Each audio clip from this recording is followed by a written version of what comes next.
Hello students, welcome to my YouTube channel Guruji study point. तो आइए जो है हम क्लास 10th का चैप्टर है 14 सांख्यिकी। ठीक है, सांख्यिकी में जो है आपको सिर्फ 3 चीज़ें समझनी है, माध्य, माध्यक और बहुलक। ठीक है, तो अगर ये 3 चीज़ें समझ लेते हैं तो पूरा चैप्टर जो है आपके पास खत्म हो जाएगा। ठीक है ना। तो पहला आपके पास जो आता है माध्य आता है। ठीक है ना, माध्य।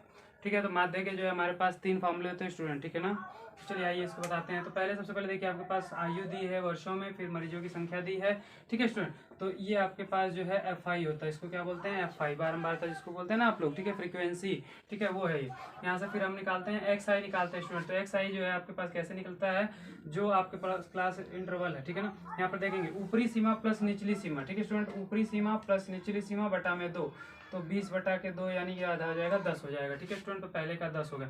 फिर उसके बाद आप अंतर देख लीजिए, अंतर कितने कितने का स्टूडेंट। ठीक है, तो अंतर यहाँ से देख लीजिए, 10-10 का अंतर है स्टूडेंट। तो 10 के बाद ये हो जाएगा 20, फिर हो जाएगा 30, फिर 40, 50 और ये हो जाएगा 60। ठीक है स्टूडेंट, एक्स आई निकल जाता है। ठीक है, तो हमारे पास देखिए तीनों मेथड जो है मैं एक ही सवाल में बताने वाला हूँ। एक ही सवाल में आपका जो है पूरा माध्य जो है यहाँ पर क्लियर हो जाएगा। ठीक है, तीनों का आंसर सेम आएगा। ठीक है, तो मेरे पास जो है पहला मेथड क्या होता है, ठीक है, डायरेक्ट मेथड है हमारे पास। ठीक है ना, जिसको प्रत्यक्ष मेथड बोलते हैं। ठीक है, प्रत्यक्ष विधि बोलते हैं। ठीक है स्टूडेंट, पहली विधि है प्रत्यक्ष विधि, दूसरी कौन सी है, कल्पित मान विधि। ठीक है, कल्पित मान विधि है। ठीक है स्टूडेंट, कल्पित मान विधि।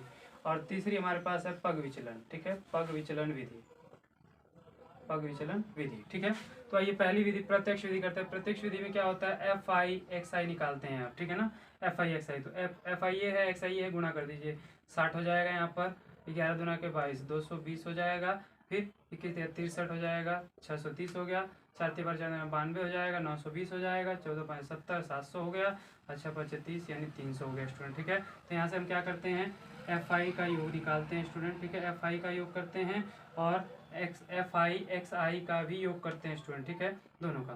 तो यहाँ से जोड़ लीजिए, 5 4 9 3 12, 1 13 14 और 26 का 0 हासिल लगा 2, 1 3 2 5 2 7 और 1 8, 80 हो गया स्टूडेंट। ठीक है, ये 80 हो गया। अब इसको जोड़ते हैं, 0 हो गया लास्ट में, फिर यहाँ पर 2 3 2 5 2 7 7 और 6 13 का 3 हासिल लगा 1। ठीक है, 3 1 4 7 4 11, 11 और 9 20, 6 26 और 2 28 हो गया स्टूडेंट। ठीक है, 2830 आ गया। तो पहली विधि आपके पास है प्रत्यक्ष विधि। ठीक है स्टूडेंट, प्रत्यक्ष विधि के लिए बता रहे हैं हम आपको, प्रत्यक्ष विधि। ठीक है, तो प्रत्यक्ष विधि में एक्स बार से दिखाते हैं आप किसको, माध्य को। ठीक है, एक्स बार से दिखाते हैं, तो यह क्या होती है, योग एफ आई एक्स आई बटा में योग किसका, एफ आई का। ठीक है स्टूडेंट, कई बार यहाँ पर आप ऐसे लगाते हैं आई बराबर 1 से लेकर एन तक। ठीक है, और यहाँ भी आई बराबर जो है 1 से लेकर एन तक। ठीक है स्टूडेंट, तो ये हो गया 2830 बटा में 80 हो गया स्टूडेंट। 0 से 0 कट गया, 8 से भाग कर दीजिए यहाँ पर। ठीक है, 8 3 24 हो गया। ठीक है, 24 4 43 बचा, 8 5 40 हो गया। ठीक है, 30 बचा, फिर 8 3 24 हो गया, 6 बचा 60 बचा।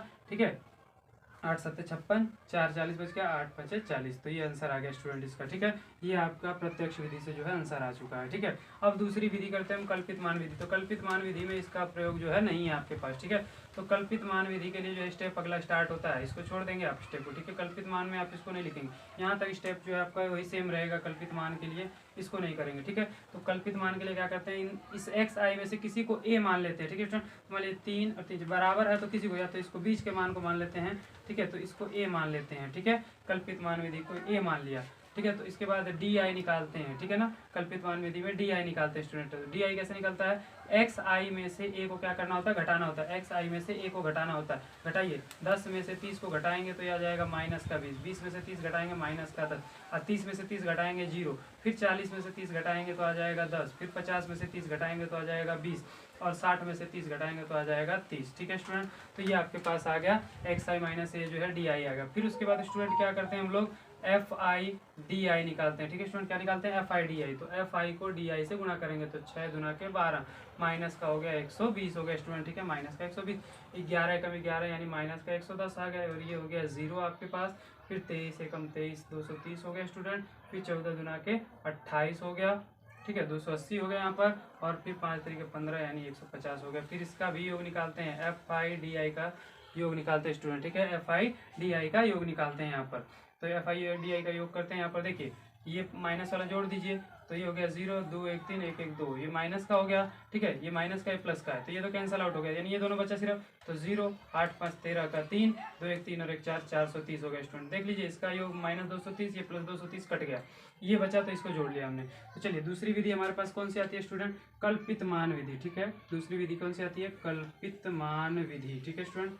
तो कल्पित मान विधि, ठीक है, इसमें क्या फॉर्मूला होता है, ए प्लस, ठीक है, योग एफ आई डी आई बटा में जो है आपके पास क्या होता है, योग एफ आई होता है स्टूडेंट, ठीक है, योग एफ आई डी आई बटा में एफ आई, ठीक है। ए आपका कितना माने, हम लोग 30 माने, ठीक है स्टूडेंट, तो ये हो गया 30 plus F I D I आ गया आपके पास 430 आ गया स्टूडेंट, ठीक है। एफ आई का योग कितना 80 है, तो 80 आ गया, ठीक है, ये 0 से 0 कट गया।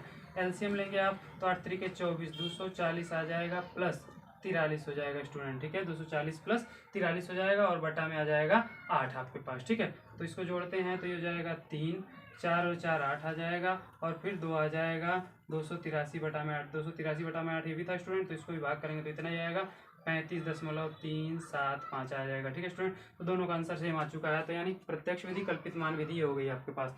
अब तीसरी करते हैं पग विचलन विधि, ठीक है स्टूडेंट, पग विचलन विधि, ठीक है। तो पग विचलन विधि में भी जो है आपको ये स्टेप और ये स्टेप फिर नहीं करना पड़ेगा, यहाँ ये 3 स्टेप करने हैं, ये स्टेप करना है और इसके बाद जो है चौथा स्टेप के बाद 5वां स्टेप जो है आपको निकालना होता है यू आई, ठीक है स्टूडेंट, यू आई निकालना होता है। तो यू आई कैसे निकलता है, जो आपके पास डी आई आया है स्टूडेंट, ठीक है, डी आई आया है उसको उसके क्लास इंटरवल से आप क्या कर दीजिए, भाग एच से भाग कर दीजिए, ठीक है। जो यू आई निकालना है हमको तो आप क्या कर दीजिए, डी आई को एच से भाग कर दीजिए। तो ये आपके पास इसका क्लास इंटरवल देख लीजिए, 10 का अंतर है, तो 120 को 10 से भाग करेंगे तो माइनस का 12 आ जाएगा, इसको करेंगे माइनस का 11 आ जाएगा, सॉरी स्टूडेंट आपके पास जो है इसको भाग करना है, ठीक है, इसका यूज नहीं करना, तो इसको भाग करेंगे तो माइनस का 2 आ जाएगा, इसको करेंगे माइनस का 1 आ जाएगा, 0 10 से भाग करेंगे 1 आएगा, फिर आपके पास 2 आएगा और इसको भाग करेंगे तो 3 आएगा, ठीक है स्टूडेंट।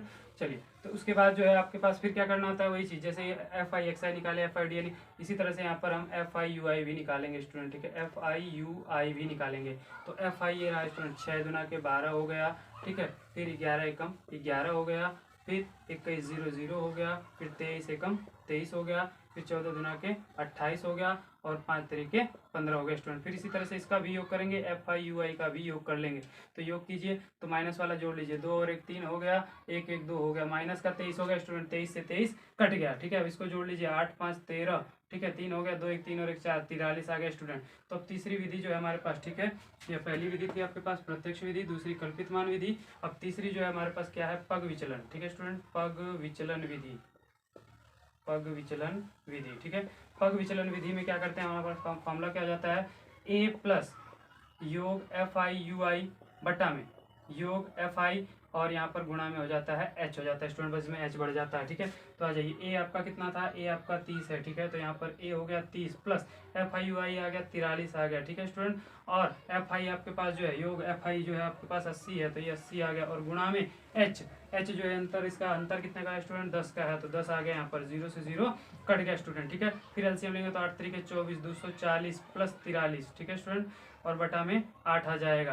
तो फिर इसको जोड़ेंगे तो आ जाएगा आपके पास 3 आ गया, 4 4 8 आ गया, 283 बटा में 8 आ गया स्टूडेंट, ठीक है, 283 बटा में 8, 283 बटा में 8, फिर उतना ही आंसर आ जाएगा 35.375, ठीक है स्टूडेंट। तो तीनों केस में जो है आपका आंसर इतना ही आ रहा है स्टूडेंट। देखिए बहुत ही आसान तरीका है जो मैं आपको बता रहा हूँ, माध्य निकालना है तो एक ही सवाल में जो है मैंने तीनों मेथड बता दिया है, तीनों में से आप किसी का यूज कर सकते हैं, ठीक है। लास्ट वाली विधि जो है आपके पास बहुत सरल पड़ जाती है क्योंकि इसमें जो है कैलकुलेशन आपका बहुत कम हो जाता है स्टूडेंट, ठीक है ना। तो वीडियो देखिए और देखिए मीन आपको समझ आया कि नहीं, प्लीज़ कमेंट करके बताइए। Thank you student.